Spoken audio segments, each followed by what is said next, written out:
परेशान क्यों दिखाई देते हैं? परेशान तो रहूंगा ना पार्वती, आखिर एक बेटी का बाप जो ठहरा। पार्वती, अब उसके हाथ पीले करने का समय आ गया है। पर हमारी आनंदी तो अभी सिर्फ 9 साल की है।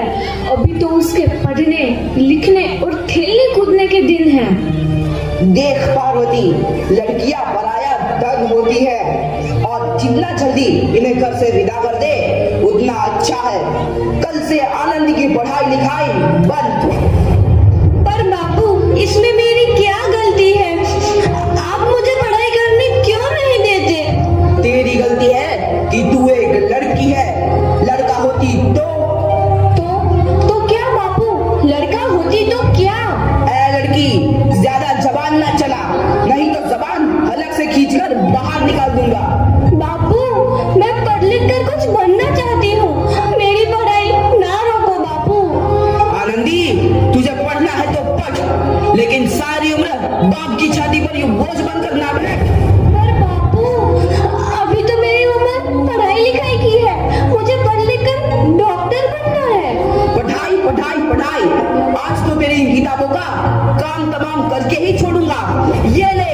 नहीं बापू, मत फोड़ो बापू। छोरी। नहीं बापू, नहीं। बापू, ये तुमने क्या किया? तुमने मेरी इन किताबों को ही नहीं फाड़ा बापू, मेरी किस्मत फाड़ दी, मेरी किस्मत। ये कॉपी किताबें ना सिर्फ छोरों के हाथ में अच्छी लगती है, लड़कियों के हाथ में तो सिर्फ मेहंदी अच्छी लगती है, मेहंदी। पर बापू, मैं लड़की हूँ तो क्या हुआ? लड़का और लड़की तो हमारी दोनों आंखों के समान होते हैं। चुप कर आनंदी, और यह एहसान मान कि अब तक जिंदा है तू। कहीं बचपन में गला दबाकर मार दिया होता तो यह तेरी बकबक नहीं सुननी पड़ती आज। पर बापू, मुझे तुम्हें रुलाना अच्छा ना लगे है। देख छोरी, जितना जल्दी हो तू चूल्हा जलाना सीख ले, उतना ही अच्छा है तेरे लिए। और हाँ, तेरा ब्याह तो होगा, वो भी कल के कल। अपना जीवन है तुम्हारी यही कहानी। आंचल में है दूध और आंखों में है पानी। मुझे माफ कर दे बेटी, तेरे बापू के जिद के आगे मेरी एक न चलेगी। माफ कर दे बेटी, मुझे माफ कर दे। इस प्रकार मात्र 9 वर्ष की छोटी उम्र में आनंदी का विवाह गोपाल राव जोशी से हो गया। बाल विवाह एक सामाजिक कुरीति है और इस कुप्रथा का शिकार होना पड़ा आनंदी को। 5 वर्ष बाद आनंदी 14 साल की हो गई है। उसके घर एक शिशु ने जन्म लिया है। देखते हैं आगे क्या हुआ। देखिए ना, इसे क्या हो गया है? इसका माथा तो अंगार की तरफ तप रहा है। इससे तो बहुत तेज बुखार है। आप बिना कुछ भी बोलते हैं, दीजिए मुझे। माधव, माधव, जल्दी से वैद्य जी को बुला के लाओ। जी, अभी बुला के लाता हूँ। ये तुम क्या कर रही हो आनंदी? भगवान की विभूति लगा रही हूँ। बस करो आनंदी, ये सब अंधविश्वास है। अरे आप यकीन तो कीजिए, भगवान की कृपा से इसका माथा ठंडा हो रहा है और बुखार भी उतर गया है ना बाबू? देखिए, दीजिए मुझे। उठो बाबू, आंखें खोलो, तुम्हें तुम्हारी माँ बुला रही है। आंखें खोलो, देखिए ना इसे क्या हो गया है। आंखें भी नहीं खोल रहा। आंखें खोलो बेटा। आप चुप क्यों है? आंखें खोलो बेटा, आंखें खोलो। आनंदी, हमारा बेटा कभी आंखें नहीं खोलेगा। नहीं, ऐसा नहीं हो सकता। मेरे बेटे को मुझसे कोई नहीं छीन सकता, कोई नहीं छीन सकता। पागल मत बनो आनंदी। माधव, माधव। आनंदी, बंद करो ये पागलपन। भगवान ने मेरा बच्चा छीन लिया। भगवान ने नहीं, तुम्हारी अशिक्षा और अंधविश्वास ने तुम्हारा बच्चा छीना है। अगर तुम पढ़ी लिखी होती तो आज हमारा शिशु जीवित होता। तुम अनपढ़ थी आनंदी, अनपढ़। नहीं, अब मैं अनपढ़ नहीं रहूंगी। नहीं रहूंगी मैं अनपढ़। मैं पढ़ूंगी ताकि कल किसी और आनंदी को इलाज के अभाव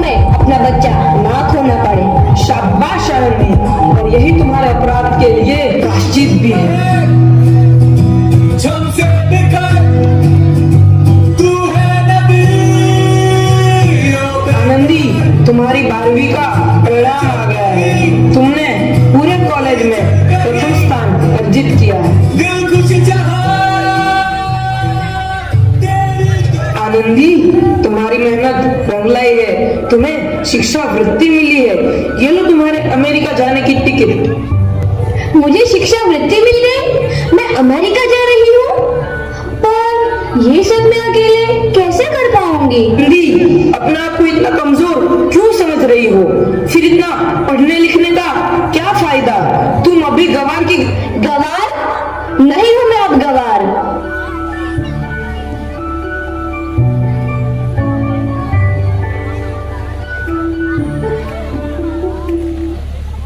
तो इस प्रकार 7 अप्रैल 1883 को आनंदी अमेरिका के पेंसिल्वेनिया के लिए रवाना हुई और 3 साल बाद उन्होंने डॉक्टर ऑफ मेडिसिन की उपाधि प्राप्त कर ली।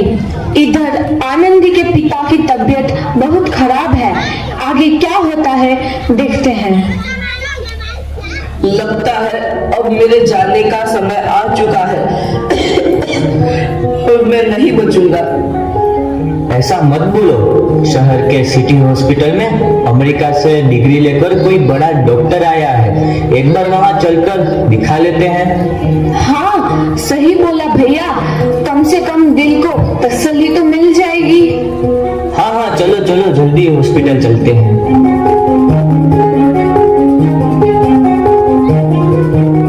इस मरीज की हालत तो बहुत ही खराब है। कोई चमत्कार ही इसे बचा सकता है।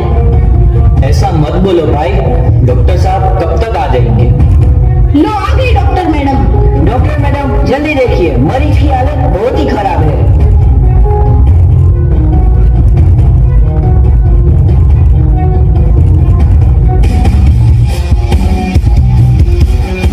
अब आप बिल्कुल ठीक है। मौत के मुंह से आपको बचाया है डॉक्टर मैडम ने। डॉक्टर साहब ने मुझे बचा लिया। मुझे मिलना है डॉक्टर साहब से। डॉक्टर साहब नहीं, डॉक्टर मैडम बोलो। डॉक्टर मैडम, उन्होंने ही तुम्हें जीवन दान दिया है। लो आ गई डॉक्टर मैडम, मिल लो उनसे। डॉक्टर मैडम आपका बहुत बहुत धन्यवाद। आपने मेरी जान बचाई। इसके बदले में मैं गरीब भला आपको क्या दे सकता हूँ? वचन वचन चाहिए मुझे कि कभी ये नहीं कहोगे कि लड़कियां कुछ नहीं कर सकती। वचन? ये कैसा वचन? अरे श्यामलाल, तुमने पहचाना नहीं? तुम्हारी बेटी आनंदी। आनंदी? मेरी बेटी आनंदी डॉक्टर? हाँ बापू, वही आनंदी जिसके लिए बचपन में तूने चूल्हा और दूल्हा के अलावा कुछ नहीं सोचा था।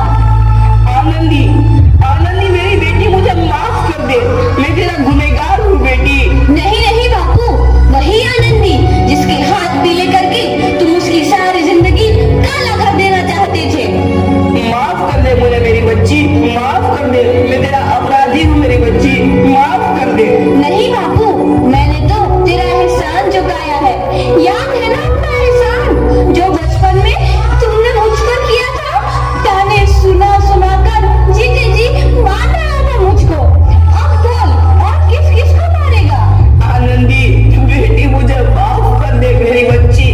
मैं तेरा गुनहगार हूँ। बापू, आपने ही तो बोला था किताबें सिर्फ बेटों के हाथ में अच्छी लगती है, बेटियों के हाथ में तो सिर्फ मेहंदी। बेटों और बेटियों में फर्क करना तो आंखों में फर्क करने समान है। एक का पढ़ना और दूसरे का ना पढ़ना सामाजिक अंधकार है बापू, सामाजिक अंधकार। उपकार मांगता हूँ मैं तुझ जैसी बेटी का। जिसने सारी उम्र मुझसे कुछ ना मांगा, मांगा तो सिर्फ बराबरी का दर्जा। वरना सच तो यह है कि मैं तेरी माफी के लायक भी ना हूँ। मुझ जैसा बाप तेरी बराबरी कर सके उसके मैं लायक भी ना हूँ मेरी बेटी, मैं लायक भी ना हूँ। अपने बापू को क्या माफ नहीं करोगे आनंदी? माफ कर दो आनंदी, माफ कर दो। सुबह का भूला यदि शाम को घर लौट आए तो उसे भूला नहीं कहते। बापू। तो इस प्रकार आनंदीबाई जोशी ने अपनी मेहनत और अटूट इरादे से न केवल भारत की पहली महिला डॉक्टर बनी, बल्कि